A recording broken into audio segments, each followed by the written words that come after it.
Question number 3 of exercise 10.4.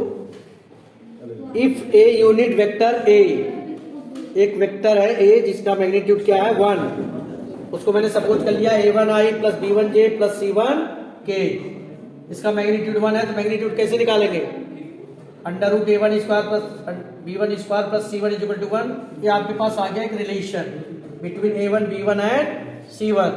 अब क्या कह रहा है, ए यूनिट वेक्टर जो है ए वो आई के साथ कितना एंगल बनाता है? वो बनाता है पाई बाई 3, ठीक है। तो आप जानते हैं A dot B equal to क्या होता है? Magnitude of A magnitude of B cos theta. Same thing I am doing here. A की जगह मैं लिखूंगा a1i plus b1j plus c1k dot I equal to magnitude of A तो 1 ही होगा, आई का भी मैग्नीट्यूड 1 ही होगा। कॉस पाई बाई 3 क्या होता है? 1/2।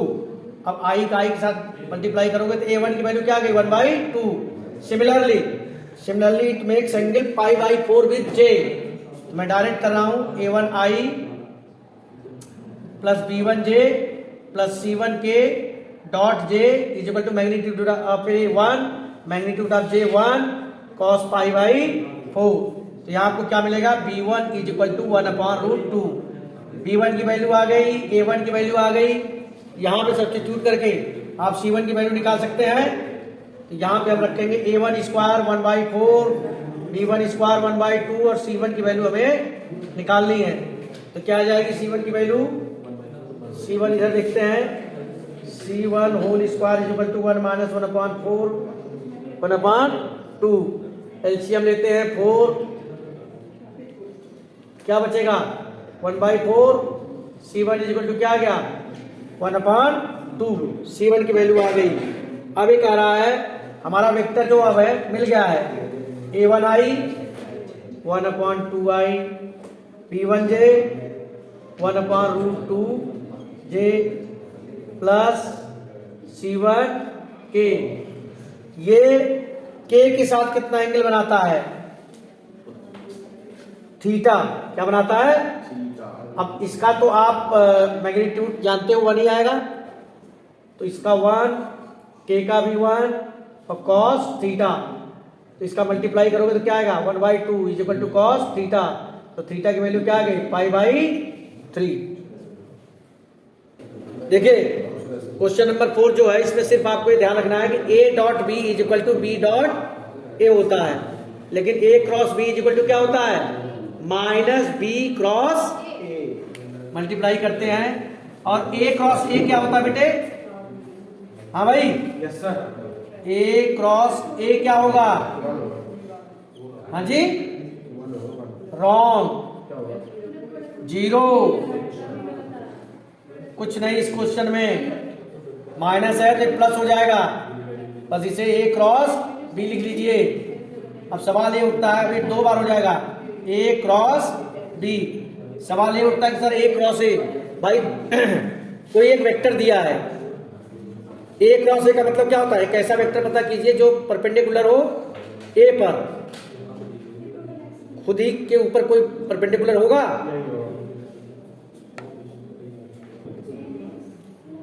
क्रॉस b, वहां पर डॉट प्रोडक्ट में a cross a dot a आता है मैग्नीट्यूड ऑफ a स्क्वायर। ये तो ध्यान रखना है आपको। यहाँ 2 वेक्टर का डॉट क्रॉस प्रोडक्ट 0 दिया हुआ है, क्रॉस प्रोडक्ट तो एक निकालते हैं हम। अब 0 वेक्टर दिया है तो सबके सामने हम लिखेंगे 0। आई के पहले जो आया वो भी 0, जे के पहले जो आया वो भी 0। यहाँ से देखिए इसकी पहली अननोन क्वांटिटी की वैल्यू मिल गई 27/2 और तीसरी वाली की भी 2 lambda minus 6 is equal to 0, lambda is equal to 3। अगर आप वेरीफाई करना चाहते हैं कि आपका क्वेश्चन सही है कि नहीं, ये वाली वैल्यू यहाँ रख दीजिए, 6 इंटू 27/2 माइनस 27, लेमडा की वैल्यू क्या है? 3, 81 माइनस 81, यानी कि ये दोनों वैल्यू हमारी सही है। कि 2 वेक्टर हैं उनका डॉट प्रोडक्ट भी 0 है और क्रॉस प्रोडक्ट भी 0 है, ये दिया हुआ है। तो बताइए वेक्टर ए और बी के बारे में आपके पास क्या इंफॉर्मेशन मिलती है? What can you conclude about the vector A and B? अगर A dot B is equal to 0 है तो या तो मैग्नीट्यूड ऑफ ए 0 होगा, या मैग्नीट्यूड ऑफ बी 0 होगा, या थीटा 90 डिग्री होगा। और ए क्रॉस बी है तो या तो मैग्नीट्यूड ऑफ ए या मैग्नीट्यूड ऑफ ए या थीटा जो होगा 0 होगा। लेकिन ये चीज तो पॉसिबल ही नहीं है कि at the same time theta 0 भी हो और थीटा 90 भी हो। ऐसा हो सकता है क्या? नहीं हो सकता ना। What does it mean? Either, अगर दोनों 0 हैं, either vector A is equal to 0 और इनमें से किसी एक का मैग्नीट्यूड 0 है। मैग्नीट्यूड 0 तभी आएगा जब वो वेक्टर खुद नल वेक्टर होगा, यानी कि 0 वेक्टर होगा। क्योंकि अगर आप थीटा को 0 डिक्लेयर करते हो, किस केस में करते हो? किस केस में आप 0 डिक्लेयर करते हो? इसमें या इसमें? यहां पर चलो 0 करोगे तो यहाँ cos 0 की वैल्यू 1 आ जाएगी, लेकिन यहाँ पे पूरा 0 हो जाएगा। लेकिन ये करा दोनों में, ऐसा थीटा बताओ कि दोनों में 0 आए, नॉट पॉसिबल। ऐसा कोई थीटा नहीं है जिससे साइन थीटा और कॉस थीटा दोनों की वैल्यू 0 आए। तो only one condition is left, either vector A और vector B is 0। If either vector A is equal to 0 और vector B is equal to 0 then A cross B is equal to 0। Is the converse true? अगर A vector या B vector 0 है तो ए cross B तो 0 आना है। सवाल पलट दो, ए क्रॉस बी 0 आ रहा है तो क्या वेक्टर ए या वेक्टर बी कोई 0 होगा? Not at all.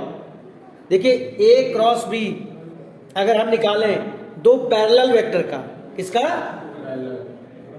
उनकी हमेशा वैल्यू 0 आएगी। जैसे मैं ए मान लेता हूं 2i plus 3j plus 4k, और बी मान लू इसका twice 4i plus 6j plus 8k।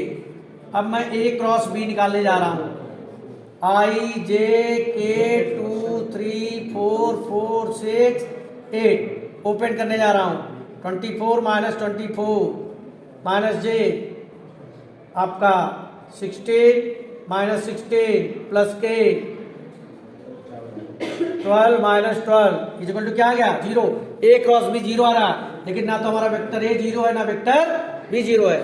Condition एक ही रखनी है, दोनों वेक्टर जो आप ले पैरेलल हो। पैरेलल मतलब एक दूसरे के कुछ ना कुछ ट्वाइस हो, थ्राइस हो, 4 टाइम्स हो, 5 टाइम्स हो। डिटर्मिनेंट का एक रूल होता है कि कोई दो, जैसे यहां से मैं 2 कॉमन ले लूं, क्या ले लूं?